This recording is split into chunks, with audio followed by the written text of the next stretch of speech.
International criminal court of జస్టిస్ని పెద్దగా ఎవరు పట్టించుకోరు. ఎందుకంటే దాంట్లో సభ్యత్వం తీసుకున్న దేశాల మీదనే పెత్తనం చేయగలదు, కానీ సభ్యత్వం తీసుకున్న దేశాల మీద అది ఆర్డర్లు వేసినా పట్టించుకునేవాడు ఎవడు. ఎక్కడో సాక్ష్యం ఏంటంటే రష్యా అధ్యక్షుడు పుతిన్ అరెస్ట్ చేయమని ఆదేశించిన జడ్జిని అరెస్ట్ చేయమని పుతిన్ ఆదేశించాడు.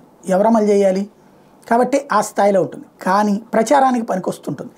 తాజాగా ఏదైతే సౌత్ ఆఫ్రికా వచ్చి ఇజ్రాయెల్ మీద చర్య తీసుకోమని చెప్పేసి, ఇజ్రాయెల్ జెనోసైడ్ చేస్తుంది చర్య తీసుకోమని చెప్పేసి ఈ కోర్టులో కేసు వేస్తే పోలాండ్ లాంటి దేశాలు అవునని చెప్పి జోర్డాన్ లాంటి దేశాలు ఆ సౌత్ ఆఫ్రికా పిటిషన్కి అనుకూలంగా పిటిషన్లు వేస్తే, మరొక వైపున జర్మనీ ఇజ్రాయెల్కి అనుకూలంగా అది జెనోసైడ్ కాదు, వాళ్ళ సార్వభౌమాధికారం మీద ప్రశ్న, దానికి సమాధానం చెప్తోంది అంటూ వాళ్ళకు అనుకూలంగా వాదిస్తుంటే, మరొక వైపున ఇప్పుడు అమెరికాకి సంబంధించినటువంటి 210 మంది కాంగ్రెస్ సభ్యులు, అంటే మన దగ్గర పార్లమెంట్ సభ్యులు అంటాం, లోక్సభ సభ్యులని ఎంపీలు అంటాం, రాజ్యసభ సభ్యులు ఎంపీలు అంటాం, వాళ్ళకి దిగువ సభ వాళ్ళని కాంగ్రెస్ సభ్యులు అంటాం.